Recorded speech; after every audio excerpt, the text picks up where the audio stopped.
আমাক কথা ক'বলৈ দিয়ক, আমাক কথা ক'বলৈ দিয়ক। আপোনালোকে কথা ক'বলৈ শুনিবলৈ সহ্যটো ৰাখক। যোৰহাটত 33খন পঞ্চায়ত সামৰি প্ৰথমতে ইয়াতে ব্ৰহ্মপুত্ৰৰ পানীৰ প্ৰকল্পৰ ইয়াত পানী যোগানৰ আঁচনি লৈছিলে, কিন্তু বিধায়কজনৰ অকমন্যতাৰ বাবে যোৱাবাৰ এই প্ৰজেক্ট আজিলৈকে ঠিক আছে, স্পষ্ট কথা। আশিফ ইকবাল দাই কৈছে, কংগ্ৰেছৰ প্ৰতিনিধিয়ে কৈছে, যিগৰাকী স্থানীয় বিধায়ক আছে তেওঁ এক প্ৰকাৰ অকৰ্মণ্য বিধায়ক বুলি তেওঁ উল্লেখ কৰিছে। ঠিক আছে, মই আকৌ আহিম। মই ইন্দ্ৰদা আছে, আপোনালোকে নিশ্চয় আহিব। আপোনালোকে কথা শুনিবলৈ ধৈৰ্য ৰাখক। আপোনালোকৰ বিধায়কৰ কথাখিনি ক'বলৈ আপোনালোকে শুনিবলৈ ধৈৰ্য ৰাখক। বিধায়কৰ 25 বছৰীয়া বিধায়কজনৰ কোনে বনালে?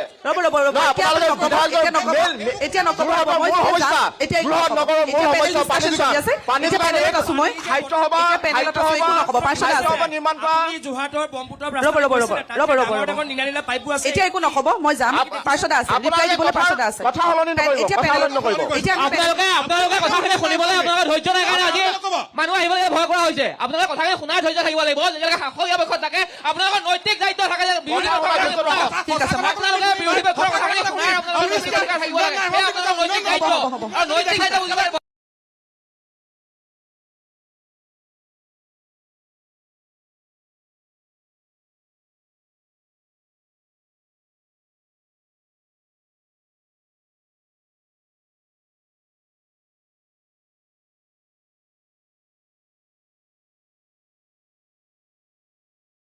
গান্ধী ফেমিলিৰ অন্ধভক্ত নহব। আপোনালোকে উত্তেজিত নহব। মই আচলতে আহিম বুলি ভাবিছিলো। আমাৰ পেনেল ডিছকাশ্যন এতিয়াও শেষ হোৱা নাছিল। আমাৰ দুগৰাকী বিশ্লেষক আৰু আছেই। একেবাৰে অকণমান সংযম হওক, এতিয়া ইমান উত্তপ্ত নহব। এতিয়া একো নক'ব দেই, এতিয়া একো নক'ব কোনেও ইয়াৰ পৰা। ঠিক আছে, কৈ থাকক, মাইকত একো নক'ব। মই আকৌ ডিছকাশ্যনলৈ যাব বিচাৰিছো। মই দিব্যজ্যোতি দা আপোনাৰ ওচৰলৈ আহিম। ইন্দ্ৰদা, মই আপোনাৰ ওচৰলৈ আহিছো। নমস্কাৰ।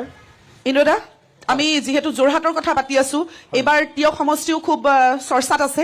টিয়কত কি হ'ব? অসম গণ পৰিষদৰ প্ৰাৰ্থী, বিজেপিৰ প্ৰাৰ্থী, সমান্তৰালকৈ কংগ্ৰেছ দলৰ প্ৰাৰ্থীও পুৰা প্ৰচাৰ তুংগত তুলিছে। যিটো সমষ্টিত অগপৰ দুৰ্গ, এইবাৰ কেনেধৰণৰ হ'ব টিয়কৰ যুঁজখন? আপোনালোকে গম পায় যে 6 বছৰীয়া গণ আন্দোলনৰ পৰিণতিত 1985 চনত অসম গণ পৰিষদ জন্ম হৈছিল। আৰু অসম গণ পৰিষদ জন্ম হোৱাৰ পাছত অসমীয়া জাতিৰ সুৰক্ষাৰ কাৰণে অসম গণ পৰিষদ দলে কাম কৰি গৈছিল। নিৰবিচ্ছিন্নভাৱে অসম গণ পৰিষদ দলে কাম কৰি যাওঁতেই 2014 চনত অসম গণ পৰিষদ আৰু বিজেপি মিত্ৰজোঁটৰ চৰকাৰ হৈছে। আৰু অসম গণ পৰিষদ দলে এটা কথা উপলব্ধি কৰিছিল যে আঞ্চলিক ৰাজনৈতিক দলে অসমৰ সমস্যা সমাধান কৰাৰ ক্ষেত্ৰত সফল নহ'ব পাৰে। সেইকাৰণে সৰ্বভাৰতীয় যিহেতুকে ভাৰতীয় জনতা পাৰ্টি বিজেপিৰ লগত মিত্ৰতাৰ জৰিয়তে অসমৰ উন্নয়নৰ কথা ভাবিছিল। এইকাৰণে আমি ভাৰতীয় জনতা পাৰ্টিক ধন্যবাদ জনাম যে 6 বছৰীয়া গণ আন্দোলনত প্ৰয়াত অটল বিহাৰী বাজপেয়ী ডাঙৰীয়াই অসম আন্দোলনটোৰ লগত জড়িত হৈ যোৰহাটৰ বহু জেগাত গৈ সেই সময়ত যিসকল অসম আন্দোলনত নিৰ্যাতিত হৈছিল তেখেতলোকৰ খবৰ লৈছিল, থানালৈ গৈছিল। সেইকাৰণে অসম গণ পৰিষদ দলৰ প্ৰতি তেখেতলোকৰ যিটো আন্তৰিকতা আৰু অসম গণ পৰিষদ দলে সেই আন্তৰিকতা সদায় সমৰ্থন জনাই আহিছে। এই মুহূৰ্তত আমি প্ৰয়াত অটল বিহাৰী বাজপেয়ী ডাঙৰীয়াক ধন্যবাদ জনাইছোঁ। আমি যি বিশ্লেষণ কৰি চাওঁ যে আজি কংগ্ৰেছৰ বন্ধুসকলক মই কাকো দোষ নিদিওঁ যে 1985 চনৰ আগত যিটো আন্দোলন হ'ল, আমাৰ অসমীয়া 855 জন শ্বহীদক কংগ্ৰেছৰ প্ৰৰোচনাত মৃত্যুক সাৱটি ল'ব লগা হ'ল। হাজাৰজন অসমীয়া যুৱক পংগু হ'ল। হাজাৰগৰাকী অসমীয়া গাভৰু, অসমীয়া বোৱাৰী চিৰদিনৰ কাৰণে সিন্দুৰ মোচ খাই গ'ল। তাৰ কাৰণে জগৰীয়া কংগ্ৰেছ নহয় জানো বাৰু? আমি এই মুহূৰ্তত কাকোৱে দোষাৰোপ নকৰোঁ। সঁচা কথাবিলাক আমি সঁচাভাৱে আলোচনা কৰাটো খুব প্ৰয়োজন বুলি মই ভাবোঁ। আৰু এই মিত্ৰজোঁটৰ চৰকাৰ হোৱাৰ পাছত আমি চাওঁ যে 2016-14 চনৰ পৰা আজিলৈকে অসমৰ যিটো উন্নয়ন হৈছে, আমি এটা কথা আপোনালোকক আহ্বান জনাম, যিটো সঁচা বুলি কোৱাটো অস্বীকাৰ কৰাটো অনুচিত কথা।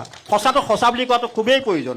মোৰ হাঁহি উঠিছে যে আজি মিত্ৰজোঁটৰ আমাৰ প্ৰাৰ্থী যোৰহাট সমষ্টিৰ বিধায়ক হিতেন্দ্ৰনাথ গোস্বামী সম্পৰ্কত কংগ্ৰেছ দলৰ প্ৰতিনিধিগৰাকীয়ে যিটো কথা কৈছে, মোৰ মনে মনে হাঁহি উঠিছে যে 126 জন বিধায়কৰ ভিতৰত যদি কৰ্মপটু জ্ঞানী গভীৰতাৰে পৰিপূৰ্ণ বিধায়ক হ'ল হিতেন্দ্ৰনাথ গোস্বামী ডাঙৰীয়া।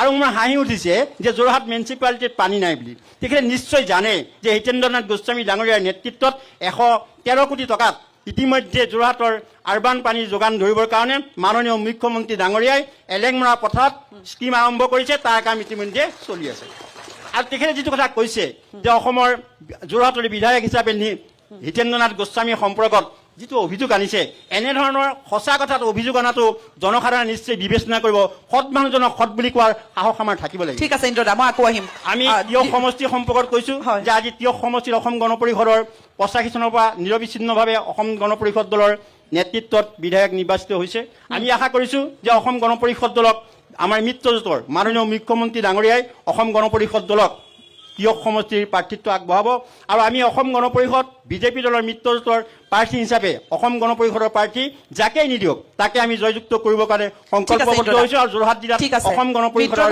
আছে মিত্ৰতা থাকিব আৰু মিত্ৰতাৰে আগন্তুক নিৰ্বাচনত 26ৰ নিৰ্বাচনত অৱতীৰ্ণ হ'ব কিন্তু আমি মাজে মাজে আমি যিখিনি খবৰ লাভ কৰিছো আমি সংবাদ মাধ্যমে যিখিনি খবৰ লাভ কৰিছো বহুকেইটা সমষ্টিত ইন্দ্ৰদা বিজেপিও প্ৰাৰ্থী দিব বিচাৰিছে অগপও প্ৰাৰ্থী দিব বিচাৰিছে তাত কেনেধৰণৰ হ'ব বন্ধুত্বমূলক প্ৰতিদ্বন্দ্বিতা হ'ব বুলি কৈ থকা হৈছে চাওক আমি ব্যক্তিগতভাৱে যদি কোনোবা ব্যক্তিয়ে কথাটো কয় সেই কথাটো আৰু আনুষ্ঠানিকভাৱে কোৱা কথাটো কিছু কিছু ক্ষেত্ৰত বন্ধুত্বৰ কথাটো কয় কিন্তু সঠিকভাৱে যিহেতুকে অসম গণ পৰিষদৰ নেতৃত্ব আছে বিজেপি দলৰ নেতৃত্ব আছে তেখেতলোকে জাতিটোৰ সামগ্ৰিক উন্নয়নৰ কথা চিন্তা চৰ্চা কৰি প্ৰয়োজন বোধেৰে মিত্ৰতা সম্পৰ্কত তেওঁলোকে বন্ধুত্বমূলক যিটো নিৰ্বাচনৰ কথা কৈছে আমি ভাবোঁ যে ক'তো বন্ধুত্বপূৰ্ণ নিৰ্বাচন নহয় বিজেপি আৰু অসম গণ পৰিষদৰ মিত্ৰজোঁটৰে প্ৰাৰ্থী হ'ব আৰু এই মিত্ৰজোঁটৰ প্ৰাৰ্থীক আমি দুইটা দলেৰে আমি ভাবোঁ আহি থকা নিৰ্বাচনত আমি 100টা সিটত অসম গণ পৰিষদ আৰু বিজেপি মিত্ৰজোঁটৰ প্ৰাৰ্থী জয়যুক্ত হ'ব বুলি আমি আশা ৰাখোঁ বন্ধুত্বপূৰ্ণ যিটো কথা কৈছে সেই কথাটো অবান্তৰ আৰু ইয়াক ৰাজনৈতিক বিশ্লেষণ ল'ম দল সংগঠনৰ মতামত ল'ম যুৱ ভোটাৰৰ মতামত ল'ম আৰু দুই পক্ষৰ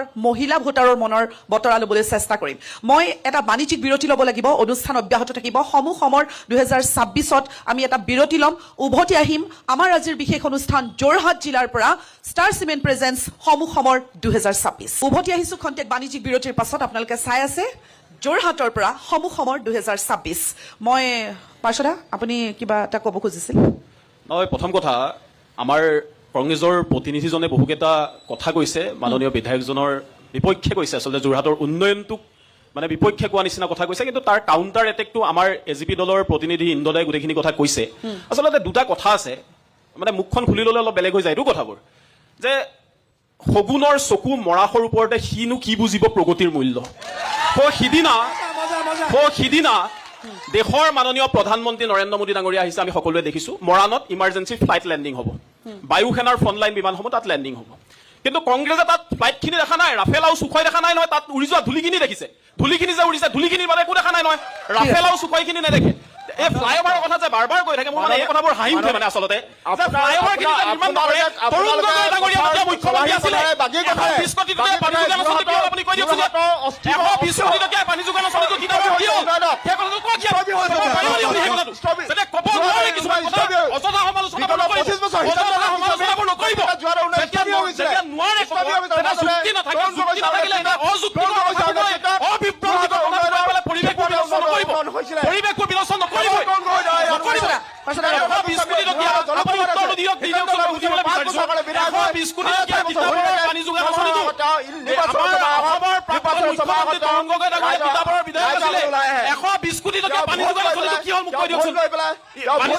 কি হ'ল এবাৰ কৈ দিয়ক যোৰহাটত বিশুদ্ধ পানীৰ কাৰণে অমৃতৰ জৰিয়তে ব্যৱস্থা হৈছে ঠিক আছে গোটেইখিনি ব্যৱস্থা মাননীয় বিধায়ক কিতাপৰ 120 কোটি টকীয়া যে আপোনালোকৰ সাংঘাতিক কেলেংকাৰীটো হৈছিলে আজিলৈকে পানী যোগান আঁচনিটো নহ'লে ঠিক আছে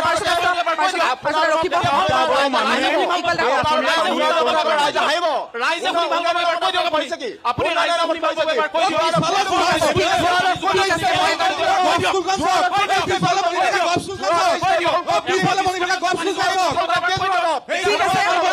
হ'ব মই এটা নিউট্ৰেল আমাৰ মাজত নিৰপেক্ষ অযুক্তিকৰ কথাবোৰ সেইকাৰণে কৈ থাকিলে মানুহে বিৰাট হাঁহে মানে হাঁহে কাৰণে কংগ্ৰেছ হাঁহে ঠিক আছে চব মই দিব্যজ্যোতি ওচৰলৈ যাম দিব্যজ্যোতি অকণমান ৰ'ব মই দিব্যজ্যোতি ওচৰলৈ যাম নিৰপেক্ষ বিশ্লেষক আছে যিহেতু মই কি কয় ৰাজনৈতিক বিশ্লেষক এই গোটেই প্ৰেক্ষাপটটোত তীব্ৰ বাকযুদ্ধ শাসক বিৰোধীৰ অসম গণ পৰিষদ তথা দলীয় কৰ্মীসকলৰ মতামত ল'ম। কিন্তু দিব্যজ্যোতি দা, এতিয়ালৈকে যিখিনি কথা বতৰা আমি শুনিলো বা আমি গম পালো, বুজিলো, আমাৰ অনুষ্ঠানৰ এটা অংশ আমাৰ আগবাঢ়িছে। এইখিনিলৈকে যদি আমি চাওঁ, বিৰোধীয়ে কৈছে উন্নয়ন হোৱা নাই, শাসক পক্ষই কৈছে উন্নয়ন হৈছে। যোৰহাট নগৰীত আপুনি কি দেখিছে? কি হ'ল, কি হৈ গ'ল, সেইখিনিতো পাতি লাভ নাই। কি হ'বলগীয়া আছে, কি নকৰিলে? সকলোকে ধন্যবাদ জনাইছোঁ, কৃতজ্ঞতা জনাইছোঁ। আৰু মই আহি এই ফটোখন দেখি দুজন ব্যক্তিক সন্মুখ সমৰত লগাই দিছে, হিমন্ত বিশ্ব শৰ্মা আৰু গৌৰৱ গগৈক মুখামুখি কৰি দিছে। কিন্তু মই কৈছোঁ বিড়ম্বনা অসমীয়া জাতিৰ বাবে তাতেই যে ইয়াত এজন আঞ্চলিকতাবাদী তথা জাতীয়তাবাদী নেতাৰ ছবি নাই। অসমখনত আটাইতকৈ ডাঙৰ কথাটো হৈছে যে যিখন অসমত অসমীয়া জাতিৰ আপুনি ক'বলৈ বহক, আপুনি আপোনালোকৰ দলৰ লগত আমাৰ অলৰেডি আলোচনা হৈছে। আমি বিৰতিৰ পিছত আমি চেঞ্জ এইখন কৰিম। অসমত অসমীয়া জাতিয়ে নিৰাপত্তা বিচাৰি 2019 চনত যি কা আন্দোলন কৰিছিল, সেই কা আন্দোলনৰ কলীয়া ডাৱৰ আজিও কিন্তু আঁতৰি যোৱা নাই। তো তেনে এটা অৱস্থাত আজিও কিন্তু অসমীয়া জাতিয়ে নিৰাপত্তাহীনতাত ভুগি আছে।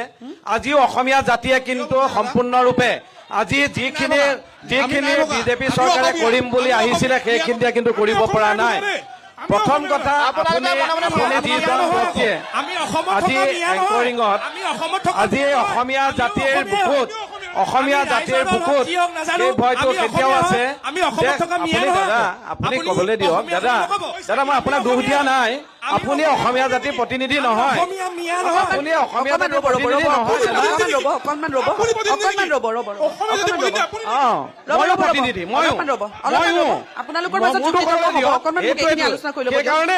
সেইকাৰণে আচলতে শুনক, আপুনি কা আন্দোলনৰ কথা নকব, সেইটো এটা অগণতান্ত্ৰিক আন্দোলন। নহয়, এইটো অগণতান্ত্ৰিক আন্দোলন। অসমীয়া জাতিৰ সেইটো স্বাভিমান, অসমীয়া জাতিৰ স্বাভিমান।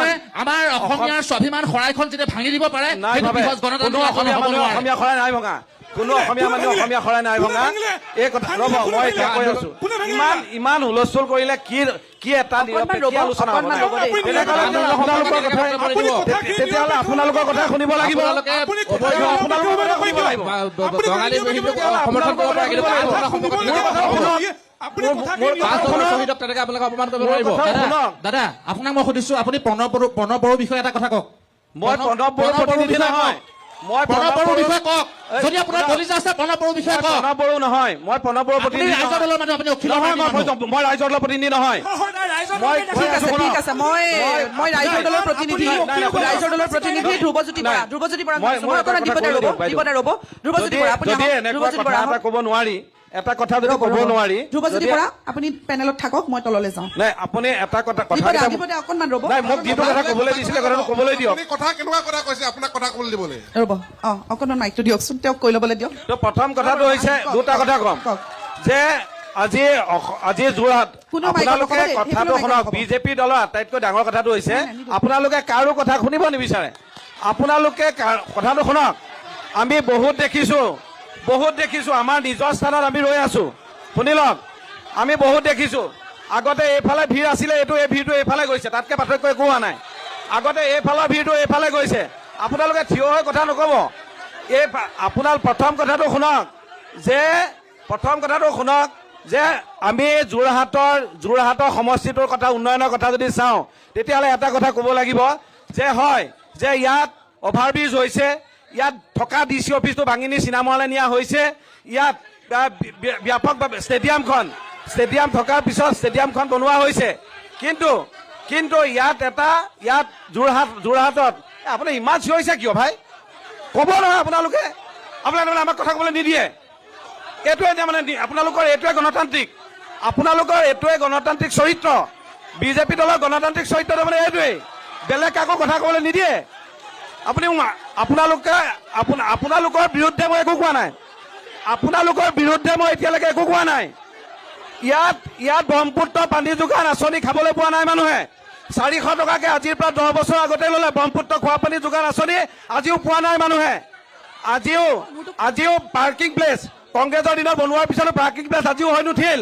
আজি এজন বিধায়ক থকাৰ পিছতো আজিও কিন্তু পইচা খাইছিলেতো তদন্ত কৰি কিয় আপোনালোকে জেলত দি দিলে?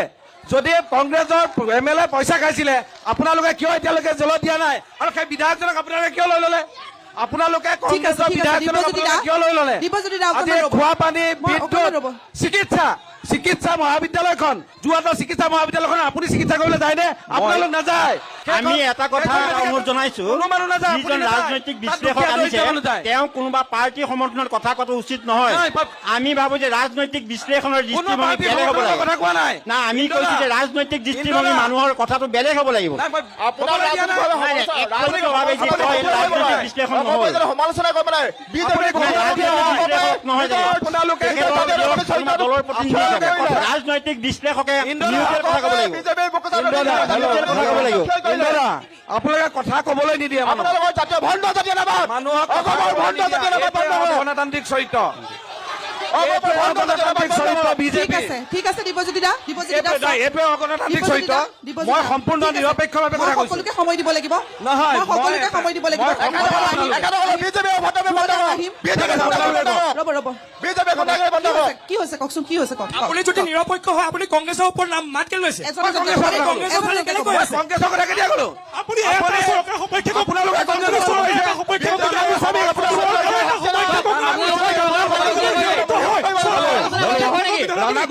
সমালোচনা কৰিলে কংগ্ৰেছক সমালোচনা কৰা বুজাই নেকি? বৰ্তমান চলি থকা বিজেপি চৰকাৰক সমালোচনা কৰা মানে আপোনালোকে কৰা অসমখনক ধ্বংস কৰা মানে যি কথা কোৱা আপোনালোকে। নিৰপেক্ষ হয় আপুনি বিৰোধিতা কংগ্ৰেছৰ সমৰ্থন কৰা বুজাই আপুনি নেকি? যদি নিৰপেক্ষ হয় আপুনি কংগ্ৰেছৰ হৈ মাত কেলে পাতি আছে? কেতিয়া কংগ্ৰেছৰ হৈ মাতিব?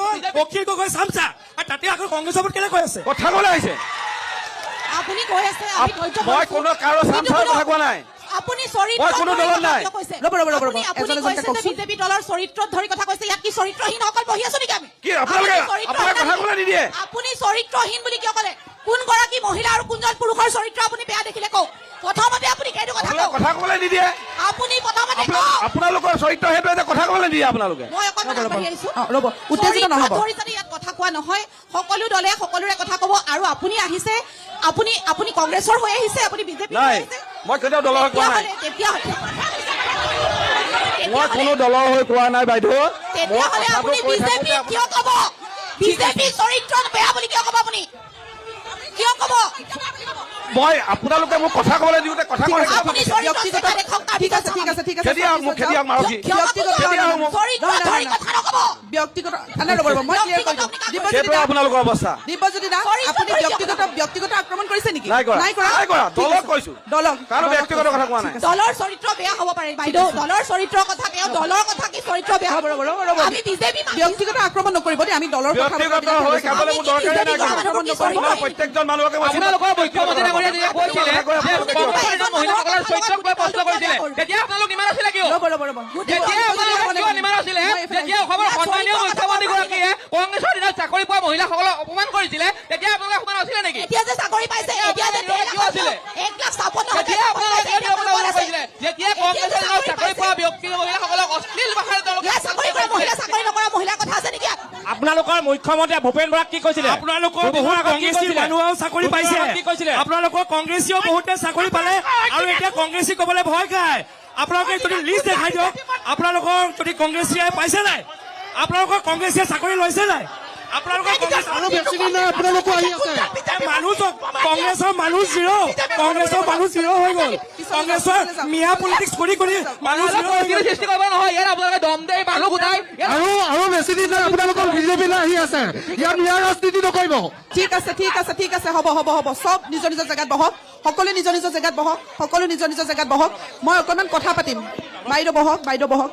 যুৱ চামৰ লগত কথা পাতিম। দল সংগঠনৰ নেতাকৰ্মী উপস্থিত আছে, সকলোৰে লগত কথা পাতিম। আমাৰ অনুষ্ঠান অব্যাহত থাকিব। এটা চমু বাণিজ্যিক বিৰতি লোৱাৰ সময় হৈছে। ষ্টাৰ চিমেণ্ট প্ৰেজেন্স এটা চমু বাণিজ্যিক বিৰতিৰ পাছত ষ্টাৰ চিমেণ্ট প্ৰেজেন্স সমূহ সময় আপোনালোকে চাই আছে। আমি বিভিন্ন প্ৰান্তলৈ গৈছো, সমষ্টিবাসী ৰাইজৰ মনৰ বতৰা আপোনালোকক দিবলৈ চেষ্টা কৰিছো। প্ৰাৰ্থীৰ পৰ্যালোচনা, স্থানীয় বিধায়কৰ পৰ্যালোচনা, সকলোখিনি কেনেধৰণৰ নতুন ষ্ট্ৰেটেজি লৈ এইবাৰ প্ৰাৰ্থীয়ে নিৰ্বাচনী প্ৰচাৰত নামি পৰিছে, নতুন এজেণ্ডা কি, সমষ্টিবাসী ৰাইজৰ বাবে কি উন্নয়ন সাধিলে, কি কৰিব কি নকৰিব, সকলোখিনি পৰ্যালোচনা আমি আজি কৰি আছো। আজি যোৰহাটৰ পৰা বিভিন্ন দল সংগঠনৰ নেতাকৰ্মী উপস্থিত আছে আৰু একাংশ সাংবাদিকসকল আছে। তেওঁলোকে কি কয়, কাৰণ সংবাদকৰ্মীসকলে অহৰহ নিৰপেক্ষ সাংবাদিকতা তেওঁলোকে কৰি আহিছে সমষ্টিসমূহৰ পৰা। গতিকে সাংবাদিকৰ দৃষ্টিতনো যোৰহাট সমষ্টি আৰু তিয়ক সমষ্টিৰ উন্নয়ন কি ধৰণে দেখিলে তেওঁলোকৰ মতামত ল'বলৈ চেষ্টা কৰিম। একাংশ দল সংগঠন আছে, মই তেওঁলোকৰ ওচৰলৈ যাম। আপুনি কওকচোন, যুৱ ছাত্ৰ পৰিষদৰ পৰা আহিছে, কওক। নিৰ্বাচনৰ আগে আগে ঠিক এনেকুৱা ধৰণৰ যিখিনি মুখামুখি অনুষ্ঠান হয় এই অনুষ্ঠানবোৰ দীঘলীয়া সময় ধৰি চলি আছে আৰু আমি এটা কথা দেখোঁ যে পক্ষবোৰত অলপ মানুহৰ সংখ্যাৰ সলনি হয় বাকী অনুষ্ঠানবিলাকৰ যিটো চৰিত্ৰ শব্দটোৱে পুৰো অনুষ্ঠানটোহে কৈছোঁ দেই, কাকো মই ব্যক্তিগতভাৱে কোৱা নাই, সেইটো একেই থাকে। আজিৰ পৰা কিছু বছৰৰ আগতে হয়তো কংগ্ৰেছৰ পক্ষত বেছি মানুহ আছিলে, আজি বিজেপিৰ পক্ষত হয়তো বেছি মানুহ আছে। কিন্তু মূল কথাটো হ'ল যে আমি আলোচনাবিলাক কৰিবলৈ আহোঁতে আমি সমাজখনৰ বা আমাৰ অঞ্চলটোৰ যিখিনি কথা সেই কথাখিনি আলোচনা কৰিব লাগে। আমি যুৱ ছাত্ৰ পৰিষদে এটা কথা দেখি আহিছিলোঁ যে যোৰহাটত ইমানবিলাক বিজেপি দলৰে হওক বা আন দলৰে হওক ইমানসকল কৰ্মকৰ্তা থকাৰ পাছতো যেতিয়া 4 লেনটো দীঘলীয়া সময় ধৰি বন্ধ হৈ পৰি আছিলে, উন্নয়নৰ কামখিনি স্থবিৰ হৈ পৰিছিলে, সেই সময়ত যুৱ ছাত্ৰ পৰিষদে কাকজানত এটা প্ৰতিবাদী কাৰ্যসূচী কৰাৰ পিছত স্বয়ং মুখ্যমন্ত্ৰীয়ে দিল্লীত আলোচনা কৰি সেই কাম আৰম্ভ কৰিবলগীয়া হৈছিলে। আমি ভাবোঁ যে যিসকল মানুহে যথেষ্ট বাকপটু এনেধৰণৰ অনুষ্ঠানবিলাকত যথেষ্ট বাকপটুতা প্ৰদৰ্শন কৰে, তেখেতসকলক সেই বাকপটুতা সেইবিলাক কামতো আচলতে প্ৰদৰ্শন কৰিব লাগে, তেতিয়া কিন্তু আমাৰ উন্নয়ন হ'ব। আৰু এটা কথা মই কওঁ যে সেই কামটো আৰম্ভ হ'ল, কিন্তু আজিৰ তাৰিখত যদি আপুনি যোৰহাটৰ মাজেৰে 4 লেনেদি যায়, তেতিয়াহ'লে আপুনি দেখিব যে সেই ৰাস্তাটো মানে এনেকুৱাই উখুৰা মুখুৰা।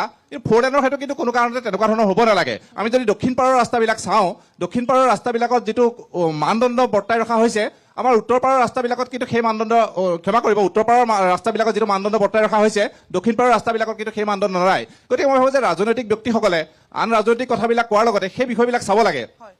আমাৰ যিখন মেডিকেল কলেজ যোৰহাটত হ'ল 2016 চনতে হৈছে, এই মেডিকেল কলেজখন আজিৰ তাৰিখলৈকে কিন্তু ইয়াত বহুকেইটা গুৰুত্বপূৰ্ণ বিভাগ আজিলৈকে নহ'লে, যাৰ বাবে এখন মেডিকেল কলেজৰ পৰা আন এখন মেডিকেল কলেজলৈ ৰোগী ৰেফাৰ কৰিবলগীয়া হোৱাটো যথেষ্ট দুৰ্ভাগ্যজনক। যোৰহাট মেডিকেল কলেজৰ পৰা এজন ৰোগী যদি এইমছলৈ ৰেফাৰ কৰিবলগীয়া হয়, নিশ্চিতভাৱে আমি তাক মানি ল'ব পাৰোঁ। কিন্তু যোৰহাট মেডিকেল কলেজৰ পৰা যদি ডিব্ৰুগড় মেডিকেল কলেজলৈ ৰোগী এজন ৰেফাৰ কৰিবলগীয়া হয়, তেতিয়াহ'লে 10 বছৰত এখন আপুনি ক'ব খুজিছে যে শক্তিশালী এজন বিধায়ক আছে, য'ত যোৰহাট লোকসভা সমষ্টিৰ এগৰাকী সাংসদ আছে, ত'ত যেনেধৰণে উন্নয়ন হ'ব লাগিছিল তেনেধৰণে হোৱা নাই। এইখিনি বিষয়ত গুৰুত্ব দিয়াত কিছু হৈছে। আৰু এটা কথা ইয়াত উল্লেখ হৈছে যে তিতাবৰৰ বিষয়টো উল্লেখ হৈছে। মোৰ ঘৰ তিতাবৰত, গেটাৰ তিতাবৰ পানী যোগান আঁচনিৰ কথা উল্লেখ হৈছে যে গেটাৰ তিতাবৰ পানী যোগান আঁচনিৰ সফলতা বিফলতাখিনি ইতিমধ্যে ৰাইজে দেখিছে বা নিৰ্বাচনী প্ৰেক্ষাপটত তাৰ উত্তৰো মানুহে দিছে। কিন্তু আমি এটা কথা দেখিছোঁ যে যিসকল মানুহে সেই গেটাৰ তিতাবৰ পানী যোগান আঁচনিত ব্যাপক লুণ্ঠন কৰিলে, আমি যিসকলৰ বিৰুদ্ধে বাৰে বাৰে প্ৰতিবাদ সাব্যস্ত কৰিলোঁ, সেই সকলো আকৌ কিন্তু এটা নিৰ্দিষ্ট দলৰ ৱাশ্বিং মেচিনত গৈ চফা হৈ পৰিলে। সেই কথাবিলাকে কিন্তু আমাক দুখ দিয়ে যে প্ৰকৃততে যদি কোনোবাই দুখ কৰিছে, তেওঁলোকৰ শাস্তি ব্যৱস্থা হ'ব লাগে, সেইটো আমি দাবী উত্থাপন কৰিছোঁ। ঠিক আছে দাদা, মই আকৌ আহিম। কওক। প্ৰথমতে আজি সন্মুখৰ 2024 এনকে টিভি। আপুনি ইয়ুথ কংগ্ৰেছৰ পৰা আহিছে? নহয়, কংগ্ৰেছ নহয়, এজিআইচিপি। তিয়ক সমষ্টিৰ পৰা কৈছোঁ। তিয়ক সমষ্টিৰ পৰা দাদা থিয় হৈ দিয়কচোন। যিহেতু আমি এটা যিটো তিয়ক সমষ্টি আগতে দেৰগাঁও সমষ্টি আছিলে, কাৰণ অসম গণ পৰিষদ দলে কেইবাবাৰো দেৰগাঁও সমষ্টিৰ পৰা বিধায়ক হিচাপে নিৰ্বাচিত হৈছে। কিন্তু অতি পৰিতাপৰ কথা, আজি 2টা বছৰ অধিকাৰ হ'ল যিটো এটা যোৰহাটৰ গুৰুত্বপূৰ্ণ মালোৱালী উপপথ 950 মিটাৰ ৰাস্তা দেৰগাঁও সমষ্টিৰ পৰা তিয়ক সমষ্টি হোৱাৰ পাছতো কিন্তু আজিলৈকে সেই 950 মিটাৰ পথটো 2 বছৰৰ অধিককাল হোৱাৰ পাছতো কিন্তু তাত 30% কাম সম্পূৰ্ণ কৰিব পৰা নাই। তাৰ বিপৰীতে সেই অঞ্চলৰ যি হওক শিক্ষাৰ্থী হওক বা স্থানীয় অইন ব্যক্তি হওক বা সেইটোৰ পথেদি বিজেপি কৰ্মীও অহা যোৱা কৰিছে বা কংগ্ৰেছো হওক বা অৰাজনৈতিক বা সংবাদ কৰ্মীসকলেও অহা যোৱা কৰি আছে। কিন্তু ইমান প্ৰতিবাদ কৰাৰ পাছতো যে মালোৱালী পথটো আজিৰ তাৰিখত উন্নয়ন হোৱা নাই বা 950 মিটাৰ ৰাস্তা সম্পূৰ্ণ হোৱা নাই, সেইটো আমি সৰ্বপ্ৰথমে তাৰমানে ধিক্কাৰ জনাইছোঁ। ঠিক আছে, পথৰ দুৰৱস্থা আমি বিভিন্ন সময়ত বাতৰি সম্প্ৰচাৰ কৰি আছো, লাহে লাহে ঠিক হোৱা যেন দেখিছো। তথাপিও এই জমৰ যাতনাটো এতিয়ালৈকে শেষ হোৱা নাই সেই জেগাখিনিৰ, হয়নে? আমি একাংশ যুৱ কংগ্ৰেছৰ প্ৰতিনিধি আছে, তেওঁলোকে কি কয় অকণমান শুনো। চাওক, পোনপ্ৰথমে আমি এটা কথা ক'ব বিচাৰিছোঁ, আমি যেতিয়া প্ৰতিবাদ কৰোঁ সেই সময়ত আমি এটা শ্লোগান দিওঁ যে বাক স্বাধীনতা আমাক ঘূৰাই লাগে, কথা কোৱাৰ অধিকাৰ আমাক ঘূৰাই লাগে। তাৰ প্ৰমাণ আজি দিব নালাগে। তাৰ প্ৰমাণ আজি বিজেপি দলৰ তেওঁলোকৰ যিসকল প্ৰতিনিধি আহিছে, তেওঁলোকে তাৰ জল তাৰ প্ৰমাণ তেওঁলোকে নিজে ইয়াত দিছে। সমগ্ৰ অসমবাসীয়ে সেই পৰিস্থিতি আজি দেখিছে। দ্বিতীয়তে মই ক'ব বিচাৰিছোঁ যে তেওঁলোকে যোৰহাট সমষ্টিৰ উন্নয়নৰ কথা কয়, কিন্তু যোৰহাট সমষ্টিত বিগত 10 বছৰে 3খন ক্ষন্তেক সময় আপোনালোকক অনুৰোধ জনাইছোঁ, আপোনালোকে ক্ষন্তেক সময় ধৈৰ্যৰে সমালোচনাসমূহ গ্ৰহণ কৰক।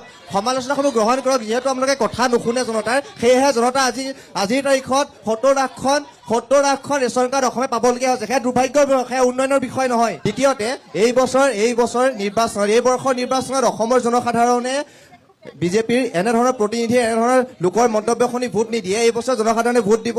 তেওঁলোকৰ ঘৰৰ কাষৰ শিশুজন, তেওঁলোকৰ ঘৰৰ কাষৰ ব্যক্তিজন যেতিয়া ৰোগত আক্ৰান্ত হৈছিলে, তেতিয়া তেওঁলোকে মেডিকেল কলেজখনলৈ যাওঁতে, স্বাস্থ্য শিবিৰলৈ যাওঁতে কিসমূহ সুবিধা লাভ কৰিছিলে, তেওঁলোকে যেতিয়া কেঞ্চাৰ অথবা ডাঙৰ কিবা অসুখত ভোগ কৰিছিলে, তেতিয়া তেওঁলোকে কিমানখিনি বিনামূলীয়া চিকিৎসা লাভ কৰিছিলে, সেই বিষয়ে সেই বিষয়ে চালি জাৰি তেওঁলোকে ভোটদান কৰিব।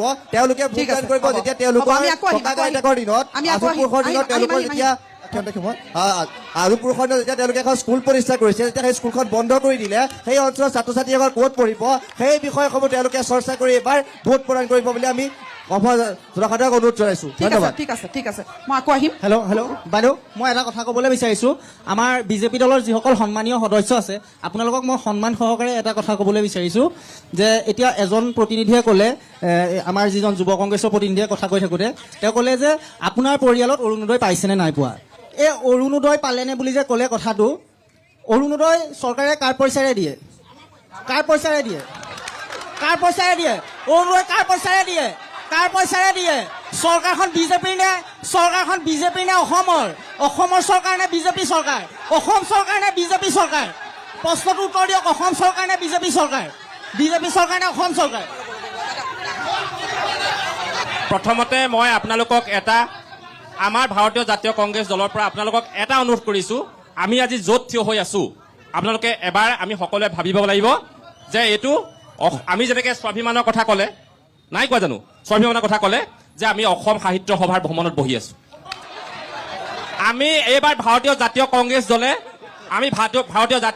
দলে আমি কি ইছ্যু লৈ যাম আপোনালোকক কৈছোঁ যে আমাৰ আজিৰ যিটো পৰিৱেশ হৈছে, আমি অসমীয়াক চিনি নোপোৱা যিটো পৰিৱেশ হৈছে, এই পৰিৱেশটো লৈ আমি এইবাৰ ৰাইজৰ মাজত যাম। পানী যোগান আঁচনিৰ কথা ক'লে, এক মিনিট, মই ক'ব বিচাৰিছোঁ যে বিজেপি চৰকাৰ অহাৰ আগত এটা শ্লোগান দিছিলে, হৰ ঘৰ নল, হৰ ঘৰ নল। জল জীৱন মিছনৰ জৰিয়তে আমাৰ গ্ৰাম্যাঞ্চলত প্ৰতি ঘৰ গৃহস্থীৰ ঘৰত কিমান টকাকে কালেকশ্যন কৰিলে আৰু এতিয়া যোৰহাটত কিমান ঘৰে পানী পালে, এই কথাটো আমাক উত্তৰ লাগে। ঠিক আছে ঠিক আছে ঠিক আছে ঠিক আছে মই সাংবাদিকসকলৰ ওচৰলৈ আহিম। বাইদেউ কওকচোন, কওক, অৰুণোদয় পাইছেনে নাই? অৰুণোদয় পাইছেনে নাই? বাইদেউ উত্তৰ কেইটাও দিবলৈ আছে, উত্তৰ কেইটাও দিবলৈ আছে। কথা ক'লে মোক কওকচোন। মোৰ পঞ্চায়তত আপোনালোকৰ কাউন্সিলাৰজন আছে, খাৰা হ'বলৈ কওক। 15 নং পঞ্চায়তত খাৰা হ'বলৈ কওক। খাৰা হ'বলৈ কওক তেখেতক। ৰ'ব, আপোনাক কোৱা নাই মই 15 নং পঞ্চায়তৰ কাউন্সিলাৰজন উঠক। আপুনি নালাগে ক'ব, আপোনাক মই সোধা নাই। পঞ্চায়তৰ 15 নং পঞ্চায়তৰ কাউন্সিলাৰজনক উঠিবলৈ কওক। কোনে পাইছে মোক কওক। যি ঘৰ পাব নালাগে সেই ঘৰ পোৱা নাই, যি ঘৰ একে ঘৰ দুজনীয়ে পাইছে। কি কথা ক'বলৈ আহিছে? 1250 টকা দি আমাক ঠগিবলৈ নাহিব।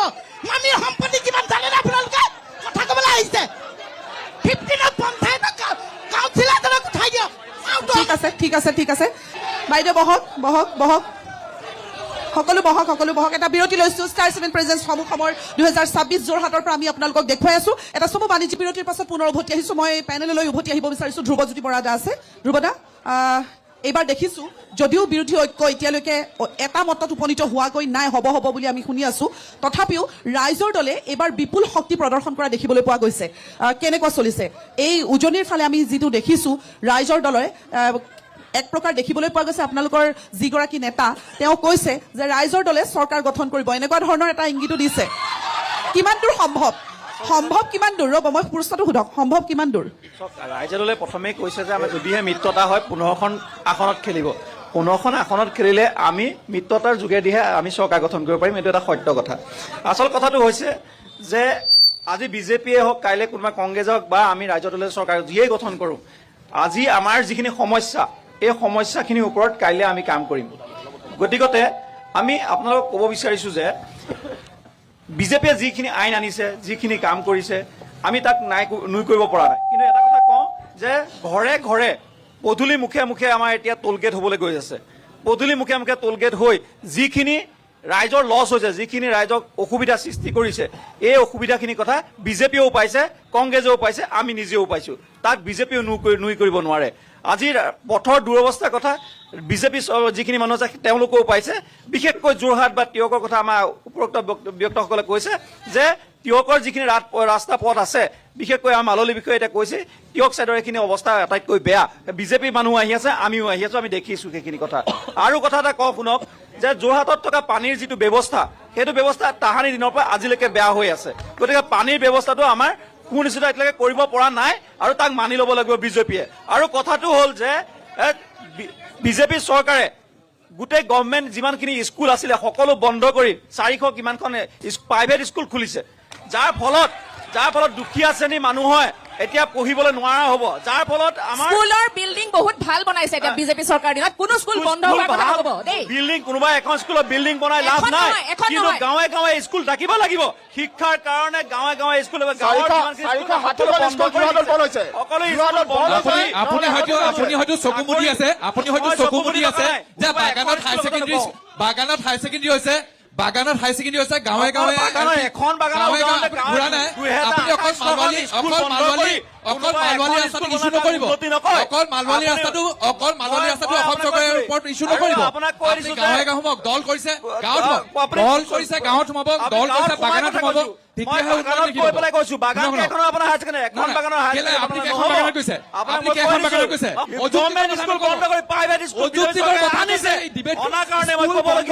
ডেভেলপমেণ্ট হৈ আছে। কি হৈছে? আপুনি পিছফালে গছ চাগে, আপুনি এবাৰ বেক চাইডে চাওক, গছখন চাওক, 1.5 লাখ চাকৰি পালে, আপুনি এবাৰ গভ পইচাখন চাওক, আপুনি গভ পইচা চাওক, আপুনি দীপাংকৰ স্কুল চাওক, এগ্ৰিকালচাৰ ইউনিভাৰ্চিটি বহুত স্কুল বন্ধ কৰি দিছে। 27 বছৰ স্কুল কৰা মানুহজন মই, মোৰ স্কুল বন্ধ কৰি মোক খেদি দিলে। মই আপোনালোকৰ চেনেলত মুখ্যমন্ত্ৰী কোৱাৰ কাৰণে মোৰ ওপৰত ঠাৰিখন গেছ লগাই দিলে। আপোনাৰ স্কুলত দুৰ্নীতি হৈছিলে, সেইটো কাৰণে বন্ধ কৰিলে। আপোনাৰ স্কুলত শিক্ষা আপোনালোকৰ শিক্ষা দিয়াৰ আগত শিক্ষা আপুনি ল'ব লাগিব। আপোনাৰ সেইটোৱে নাই। এনেকুৱা এজন আপুনি শিক্ষক হ'ব পাৰে নি? আপুনি ল'ৰা ছোৱালী কেনেকে পাব? বন্ধ কৰি দিয়ক। আপোনালোকৰ চৰকাৰতে আজিকালি আপোনাৰ ব্যৱহাৰটোৱে গম পায় আপুনি শিক্ষক নে এখন কিমান আছে আপুনি বাছৰ মই পঢ়ুৱাইছো আচলতে ভৱিষ্যত প্ৰজন্ম উন্নয়নৰ বিকাশৰ লগত থাকে। ৰাতি বিচাৰিয়ে নাপায়। আজি আমি দেখিছো সন্মানীয় শাসক পক্ষত যিসকল মানুহ বহি আছে, সেই হিচাপত আপোনালোকে যে ক'লে যোৰহাট গভটৰ ইনফ্ৰাষ্ট্ৰাকচাৰৰ কথা, আজি 2017 চনৰ পৰা এজন স্থায়ী প্ৰিন্সিপাল তেওঁলোকে নিযুক্তি দিব নোৱাৰিলে, আপোনালোকে যোৰহাট গভটৰ কথা ক'বলৈ আহিছে। আজি আমাৰ দুৰ্ভাগ্য যে যোৱা 2 বছৰ আগত বহি মই ইয়াত ক'বলগীয়া হৈছিলে যে যোৰহাট চৰকাৰী উচ্চতৰ মাধ্যমিক বিদ্যালয়ত এজন স্থায়ী প্ৰিন্সিপাল নিযুক্তি নাই। চৰকাৰৰ গুণ কথা বৰ্ণনা কৰিবলৈ গৈ খালি আমাৰ এতিয়া এটা কথা শুনক, আপুনি এটা কথা শুনক।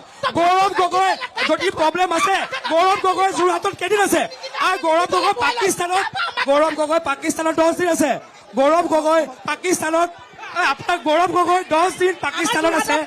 ইয়াত কি হৈছে যোৰহাটত তেখেতৰ দৰকাৰ নাই, তেখেত অকল গা কাটিব আহিছে। যদি কিবা প্ৰব্লেম আছে গৌৰৱ গগৈ নাহে কেলে যোৰহাটলে? গৌৰৱ গগৈ নিজৰ হিন্দু ল'ৰাটো খ্ৰীষ্টিয়ান বনালে, তাতকে লাজৰ বস্তু একো নাই। এতিয়া গৌৰৱ গগৈ পাছত কংগ্ৰেছত কোনো নাই, অকল মিয়া পলিটিক্স, গৌৰৱৰ অকল মিয়া পলিটিক্স। অকণমান কথা পাতো। কংগ্ৰেছ হয়।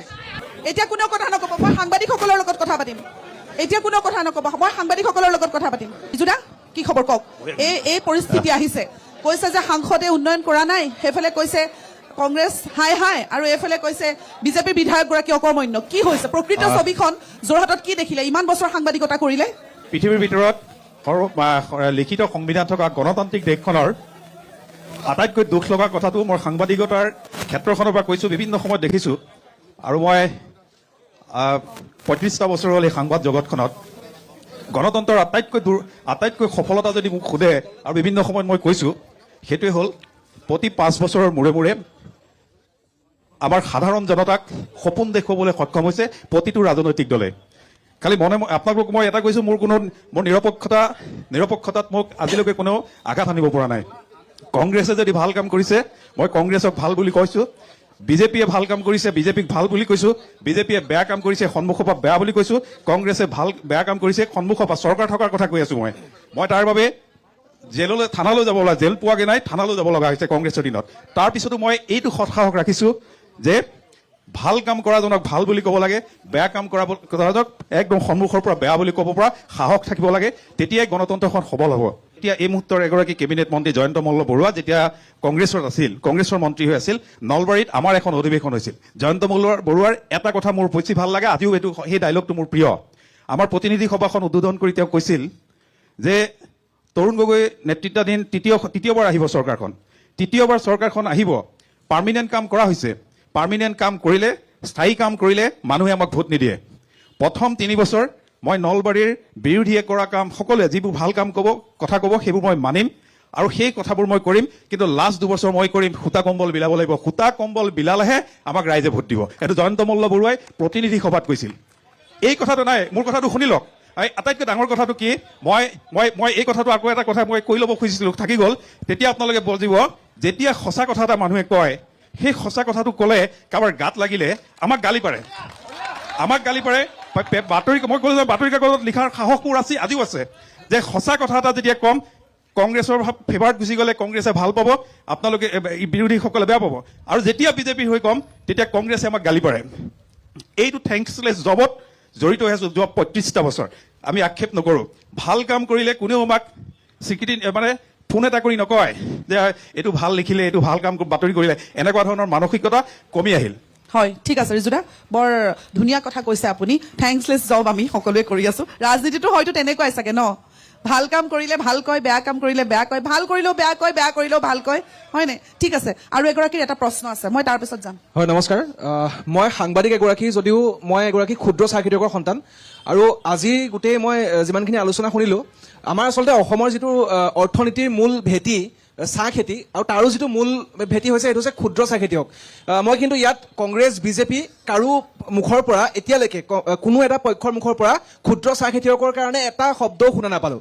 মই এটা কথাই সুধিব বিচাৰোঁ, আমি সৰুৰ পৰা দেখি আহিছোঁতো ক্ষুদ্ৰ চাহ খেতিয়কে কোনোবাই চিঞৰ বাখৰ কৰি লাভ নাই। সঁচা কথাটো আমি নিজৰ ঘৰত দেখি আহিছোঁ। আজি যদি 12 টকা, কাইলৈ 13 টকা, পৰহিলে 15 টকা, আকৌ পৰহিলে 10 টকা হ'ব পাৰে। এই গোটেই লকডাউনৰ সময়ত মাত্ৰ 50 টকা পাইছিলেগৈ, তাৰপিছত আজিলৈকে কোনোদিন 20 টকাতকৈ বেছি ডেইলি পাই পোৱা নাই। এই ক্ষুদ্ৰ চাহ খেতিয়কসকলে 12 টকা 13 টকাত চাহপাত বিক্ৰী কৰি পেলাই নিজৰ পৰিয়াল পুহিব, লেবাৰ পেমেণ্ট কৰিব নে কি কৰিব? মই কোনো এটা পক্ষক টাৰ্গেট কৰি পেলাই কথাটো কোৱা নাই, কাৰণ কংগ্ৰেছেও নকৰিলে আৰু বিজেপিও কৰা নাই, এজেপিও কৰা নাই। মই সামগ্ৰিকভাৱে সকলোকে প্ৰশ্নটো সুধিছোঁ, কাৰণ আজি ইমান চিঞৰ বাখৰ হ'ল, বহুত কিবা কিবি হ'ল, কিন্তু কাৰো মুখত এই ক্ষুদ্ৰ চাহ খেতিয়কৰ এই সমস্যাটো শুনা নাপালোঁ। গুৰুত্বপূৰ্ণ মই দল সংগঠনৰ মই যাম, সেইফালে যাম। এতিয়া মোৰ শেষৰ গৰাকী বক্তাক মই দিব বিচাৰিছোঁ। আপুনি অনুসূচিত জাতি যুৱ ছাত্ৰ পৰিষদৰ। হয়, আমি আপোনালোকৰ মাধ্যমৰ যোগেদি এটা কথা ক'ব বিচাৰিছোঁ, যিহেতু যি চৰকাৰে নাথাকক লাগিলে আমাৰ অনুসূচিত জাতিৰ কাৰণে যিহেতু দেৰগাঁও সমষ্টিটো আগতে সংৰক্ষণ ব্যৱস্থা আছিলে, ইতিমধ্যে সংৰক্ষণ ব্যৱস্থাটো বৰ্তমান কাটি দিছে। গতিকে আমাৰ অনুসূচিত জাতিৰ কাৰণে উজনি অসমত এটা সমষ্টি হ'লেও সংৰক্ষণৰ ব্যৱস্থা কৰিব লাগে। লগতে লোকসভাটো যেনেদৰে নামনি অসমত লোকসভাৰ কাৰণে এখন আছে, তেনেদৰে উজনি অসমতো এখন আসন থাকিব লাগে বুলি আমি আপোনালোকৰ মাধ্যমৰ যোগেদি জনাব বিচাৰিছোঁ। এইবাৰ মই বিজেপি দলৰ কৰ্মকৰ্তাসকলৰ ওচৰলৈ আহিব বিচাৰিছোঁ, আৰু এইফালে তিয়ক সমষ্টিৰ কিছু লোকো আছে। কি বিচাৰিছে তিয়কবাসীয়ে, কি বিচাৰিছে? তিয়কবাসীয়ে উন্নয়ন বিচাৰিছে, আৰু তিয়কত আজি দীৰ্ঘকাল ধৰি আমাৰ এজেপি মিত্ৰজোঁট এজেপিৰ বিধায়িকা আছে। এজেপিৰ দুৰ্গটো এইবাৰ ভাঙি যাব নেকি? তেখেতৰ মানে কি শাৰীৰিক অসুস্থতাৰ কাৰণে হয়তো যিমানটো মানে উন্নয়ন হ'ব লাগিছিলে সিমান উন্নয়ন হোৱা নাইকিয়া। তেখেত যিহেতুকে শাৰীৰিক আৰু মানসিকভাৱে অসুস্থ, গতিকে আমাৰ বিজেপিৰ নহয়, আপোনালোকে ইয়াত হাঁহিবলৈ একো কথা নাই। আমাৰ বিজেপিৰ এনেকুৱা যুৱ নেতা আছে, কংগ্ৰেছ হওক, বিজেপি হওক, এজেপি হওক, ৰাইজৰ দল যোনেই নহওক, এনেকুৱা যুৱ নেতা আছে যি 24 ঘণ্টা ৰাইজৰ লগত সম্পৃক্ত হৈ আছে। এইটো সকলোৱে জানে, হয়নে বাৰু? আমাৰ তিয়ক সমষ্টিত এনেকুৱা বিজেপিৰ যুৱ নেতা ওলাইছে, এনেকুৱা যুৱ নেতা আছে যি বছৰ বছৰ ধৰি সমাজৰ ৰাইজৰ দুখীয়াৰ কাৰণে কাম কৰি আছে। 24 ঘণ্টাই ৰাতি 2টা বজাত ফোন কৰক, কাৰোবাৰ কিবা অসুবিধা হৈছে, ৰাতি 2টা বজাত গৈ পাবগৈ। আমি নিজে দেখিছো, নিজে চকুৰে দেখিছো। কি কৰিবলগীয়া কাম আছে? উন্নয়ন কি লাগে তিয়কত, কওকচোন। সমস্যা কি আছে? সমস্যা মানে আমাৰ নৈপৰীয়া অঞ্চল, গতিকে নৈপৰীয়া অঞ্চলৰ লগত তাত আমাৰ বান সমস্যাটো আছে, গৰাখহনীয়া সমস্যা আছে। আমাৰ এতিয়া দলং বনাই আছে, ঠিক আছে, আমাৰ যিখন ব্ৰহ্মপুত্ৰ সংযোগ, ব্ৰহ্মপুত্ৰৰ ওপৰেদি দলং বনাই আছে, ৰাস্তা ঘাটখিনি কৰিবলৈ কৰিছে। আমাৰ এই চৰকাৰখনে যথেষ্ট কৰিছে, আমি চকুৰে দেখিছো দেই, চকুৰে মিছা কথা নকয়।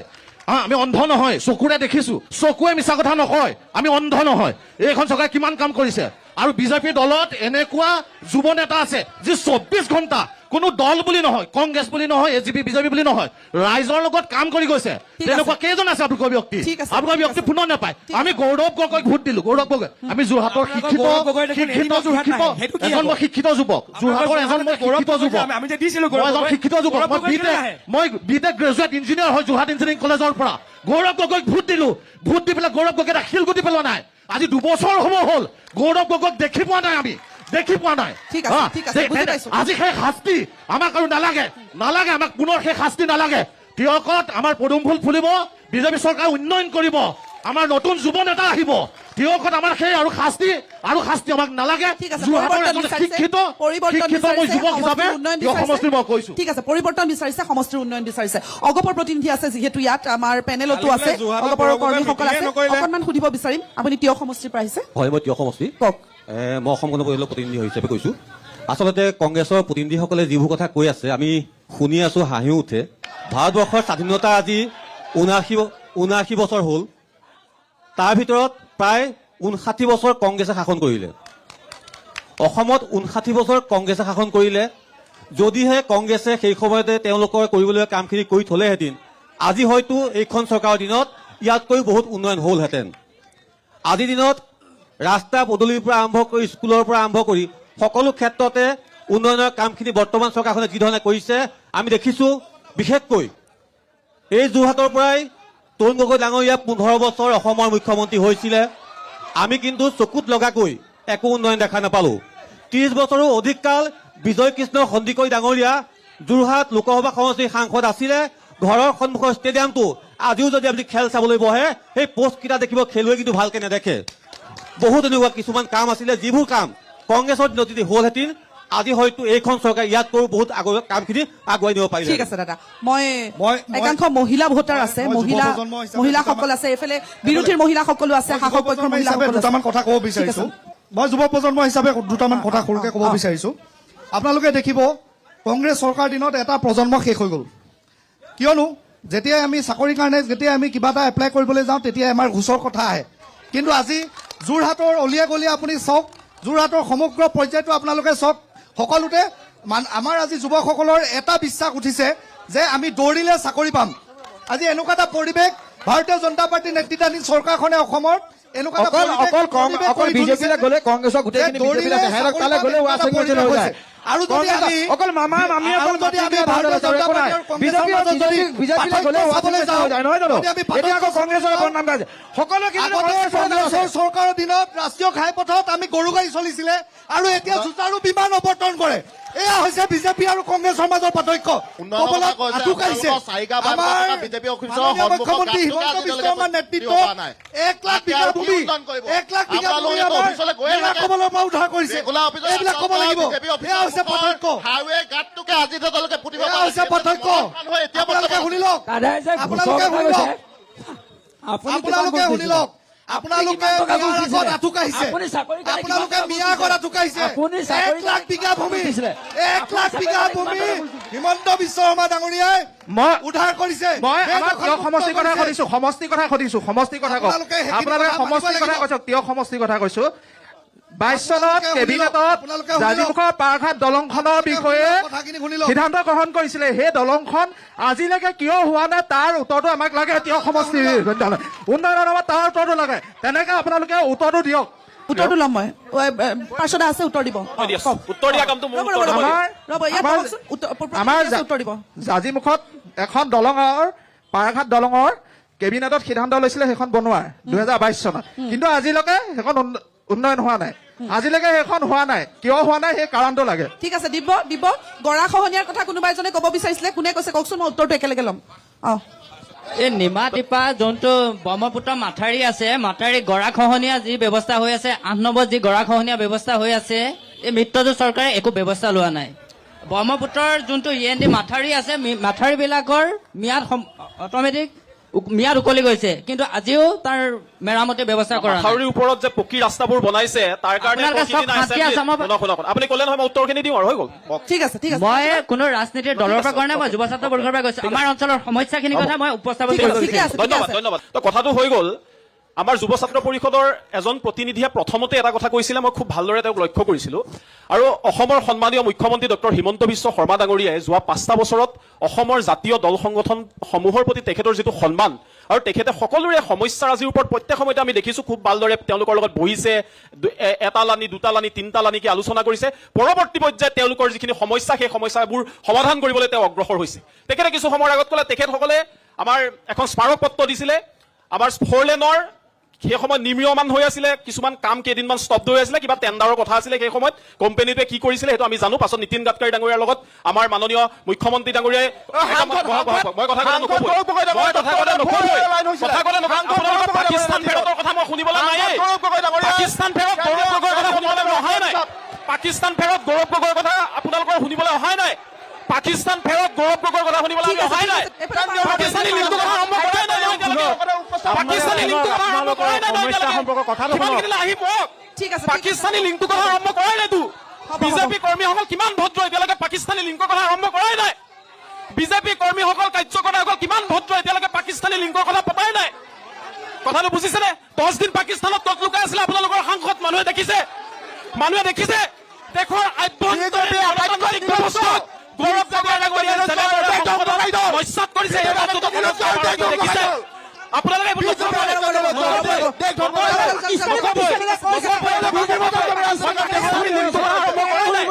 পাকিস্তানী লিংকটোৰ কথা আৰম্ভ কৰাই নাই। পাকিস্তানী লিংকটোৰ কথা আৰম্ভ কৰাই নাই। সেইখিনিতো ধৈৰ্য ধৰক, পাকিস্তানী লিংকটোৰ কথা আৰম্ভ কৰাই নাই। ধৈৰ্য ধৰক, আৰম্ভ কৰিমে। 10 দিন ক'ত লুকাই আছিলে সেই সময়ত স্পষ্টতাৰে উত্তৰ দিব পাৰিছিলে নি? স্পষ্টতাৰে গৌৰৱ গগৈ ডাঙৰীয়াই উত্তৰ দিব পাৰিছিলে নি?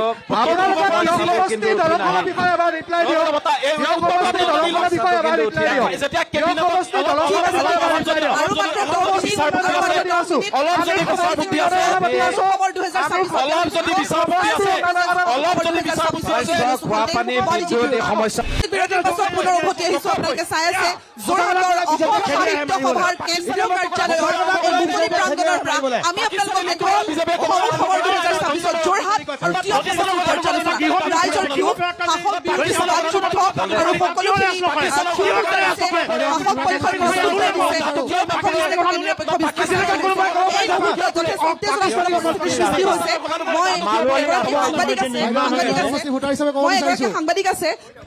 সাংবাদিক আছে তিনিটা প্ৰশ্ন তিয় সমষ্টিৰ পৰা তিনিটা প্ৰশ্ন তিয় সমষ্টিৰ তিনিটা প্ৰশ্ন কেবিনেটত যেতিয়া এটা সিদ্ধান্ত হয়, কেবিনেটৰ সিদ্ধান্তটোৰ বাস্তৱসন্মত ৰূপ দিবলৈ কেইদিনমান সময় লাগে। সেই কথাটো বুজি লোৱাটো দৰকাৰ। যদি মন মগজু সেইটো ঢুকি পোৱা নাই, অলপ বিচাৰ কৰিবই, অলপ বিচাৰ বিবেচনা ঘৰত কৰিবগৈ। 22 চনত সিদ্ধান্ত লৈছে বিজেপিয়ে, কেবিনেটত যিকেইটা সিদ্ধান্ত লৈছে জানি ল'ব। ইতিমধ্যে ফুলফিল কৰিছে, কথাটো বুজি ল'ব। অযুক্তিকৰ কথা, অবিভ্ৰান্তিকৰ কথা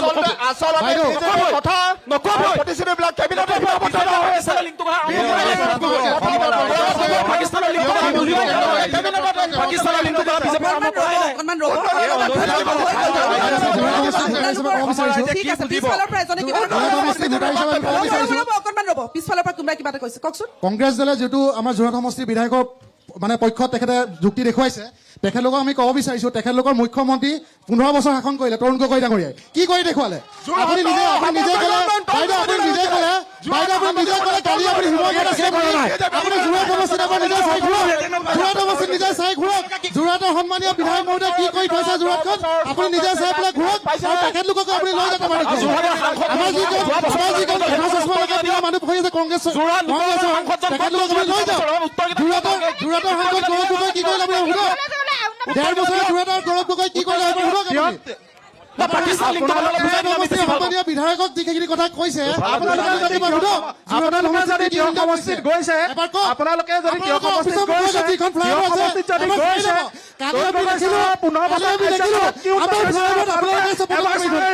আপোনালোকে কি কৈছে?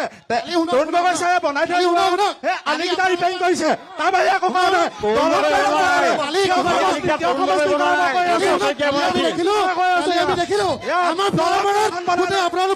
আপোনালোকে কেইখন বনালে? আপোনালোকে পুৰণি কংগ্ৰেছত যিটা অংগনবাড়ী ঘৰ বনাইছিলে, ল'ৰা ছোৱালীকেইটা সোমালে মাছ চলি নোসোমাই, ল'ৰা ছোৱালীকেইটা সোমালে মাছ চলি নোসোমাই, মাছ চলি নোসোমালে ল'ৰা ছোৱালী সোমাই। এতিয়া গোটেই গাঁৱৰ মানুহ পাৰিব, গোটেই গাঁৱৰ মানুহ পাৰিব। গৌৰৱ গগৈ আকৌ নতুনকে এটা বুজি পাব, আগৰ পুঁজিকেইটাই কি কাম কৰিলে দেখাই দিয়কচোন। গৌৰৱ গগৈ 10 লাখ টকাত গোহালি বনাইছে। আপোনালোকে গৌৰৱ গগৈ পাকিস্তানী আপোনালোকে যে কৈ আছে আপোনালোকৰ কেন্দ্ৰীয় চৰকাৰে অসম চৰকাৰৰ পাছফালে যিখন স্কুল আছে স্কুল বনাইছে আমি মহিলাৰ লগত কথা পাতিম ৰ'ব মহিলাসকলৰ লগত কথা পাতিম এইখন চৰকাৰে মহিলাসকলক যথেষ্ট কাম দিছে আগস্থান দিছে সুযোগ দিছে মহিলাৰ কাৰণে বহুখিনি কাম কৰিছে মহিলাৰ সুৰক্ষাৰ ক্ষেত্ৰত মহিলা আগবাঢ়ি যোৱাৰ ক্ষেত্ৰত মহিলাৰ গোটেইখিনি দিশ তন্নকৈ আগুৱাই নিয়াৰ আপুনি আজি কেইদিনমান আগতে শিলচৰ অসম ইউনিভাৰ্চিটিত হৈ যোৱা ঘটনাটোৰ বিষয়ে উত্তৰ আশা কৰিব বুলি আশা কৰিলো অসম ইউনিভাৰ্চিটিত হৈ যোৱা ঘটনাটোৰ বিষয়ে বৰ্তমান সাহস প্ৰকাশ বা আপুনি উত্তৰ আশা কৰিব বুলি আশা কৰিলো সুৰক্ষাৰ নামত কি কৈছে 10 দিন দুপৰ আছিলে উত্তৰটো নিদিলে 10 দিন পাকিস্তানে কৈছে যে উত্তৰটো নিদিলে সেইটো লাগে 10 দিন যে যোৰহাটৰ সাংসদজন যে পাকিস্তানত কৈছিল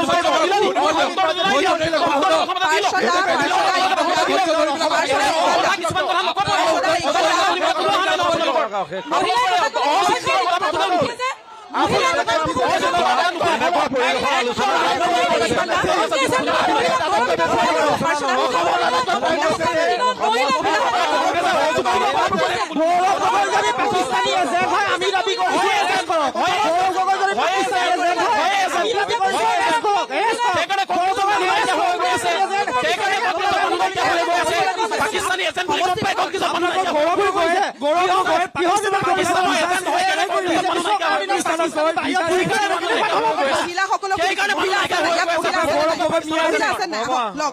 মহিলাসকলে লওক কওক আপোনাৰ গড় হত্যাবোৰ মনত আছে নাই ৰ'ব মই মহিলাক দিছো মাইক মহিলাক দিছো কওক সময় নাই মোৰ সময় নাই কওক নহয় আমি এটা কথা ভাবি নাপাওঁ আপোনালোকৰ ইচ্ছু কিয় গৌৰৱ গগৈ হয় কিয় নহ'ব বাইদেউ হ'বই নহয় ভয় কিহৰ কাৰণে ভয় গৌৰৱ গগৈ পাকিস্তানৰ হনিমুন কৈছে আপোনালোকে গৌৰৱ গগৈ ইছ্যু নহয় কোন হ'ব গৌৰৱ গগৈ ইছ্যু নহয় কোন হ'ব গৌৰৱ গগৈ ইছ্যু নহয় কোন হ'ব গৌৰৱ গগৈ এগৰাকী মহিলাৰ কথা কৈ আছে আপোনালোকে ভয় কোনো যুক্তি নাই আপোনালোকে অকল মহিলা সন্মান কৰিব জানে আপোনালোকে মহিলাক সন্মান কৰিব জানে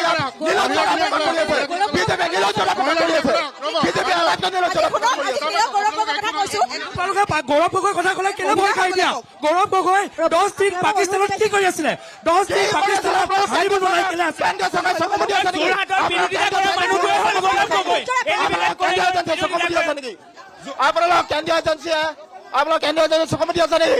আপোনালোকে কৈ আছে কংগ্ৰেছ চৰকাৰ 15 বছৰত যোৰহাটত একো নহলে মই কৈছো তৰুণ গগৈ ছাৰৰ দিনত এগ্ৰিকালচাৰ ইউনিভাৰ্চিটি আহিলে আপোনালোকৰ বিজেপিৰ দিনত কি আহিলে কি ডাঙৰ ইনষ্টিটিউট আহিলে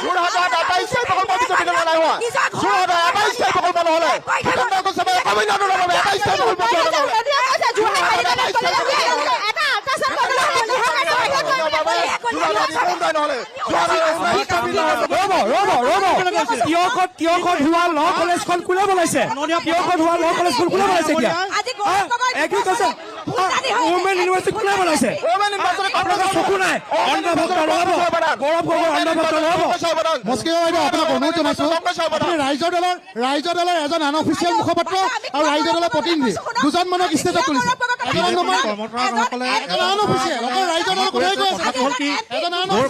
সাংসদ গৌৰৱ গগৈ এজন ৰাইজৰ দলৰ কথা কৈ আছে মিউচুৱেল মানুহ নাই কিয় গৈছিল গৌৰৱ গগৈ ইমানেই প্ৰব্লেম আছে তেখেত যোৰহাটলৈ নাহে তেখেত পাকিস্তানী এজেণ্ট গৌৰৱ গগৈ খাবলৈ কেলে কৈছিলে সেইটো লগা ঠিক আছে হ'ব প্ৰমাণ আছে আপোনালোকৰ ওচৰত প্ৰমাণ আছে তেতিয়া ক'ব দেশতকে মামী মামা ডাঙৰ নহয় জয় আই অসম দেশতকে মামী ডাঙৰ নহয় ঠিক আছে মই কৰিব লাগিব পিছলৈ যাম কৰিব লাগিব সকলোকে ধন্যবাদ ইন্দ্ৰদা ধন্যবাদ ধ্ৰুৱদা ধন্যবাদ সকলোকে ধন্যবাদ খবৰ 2026 এই অনুষ্ঠানৰ পৰা আমি বিদায় ল'ব লাগিব সকলোকে ধন্যবাদ জনাইছো আমি আশা কৰিছো উন্নয়ন হওক সমষ্টিবাসীৰ আশা সমষ্টিবাসীৰ প্ৰত্যাশা যিসমূহ কাম বাকী আছে অনাগত কাৰ্যকালত জনপ্ৰতিনিধিগৰাকীয়ে যাতে সেই সকলোখিনি পূৰণ কৰে আমি সেয়াই কামনা কৰিছো আগন্তুক নিৰ্বাচন সুকলমে পাৰ হওক যোৰহাট আৰু তিয়ক সমষ্টিৰ পৰা মই মস্ফিকাই যোৰহাট সাহিত্য সভা ভৱন প্ৰাংগণৰ এই মুকলি পথাৰৰ পৰা আমি আপোনাক বিদায় ল'ব বিচাৰিছো অনাগত সময়ত আমি বিভিন্ন সমষ্টিলৈ যাম আৰু এটা নতুন সমষ্টিৰ পৰা ষ্টাৰ চিমেণ্ট প্ৰেজেন্স সমূহ সমৰ 2026 অব্যাহত থাকিব আন কেইটামান সমষ্টিৰ পৰ্যালোচনাৰ আজি বিদায় লৈছো ধন্যবাদ।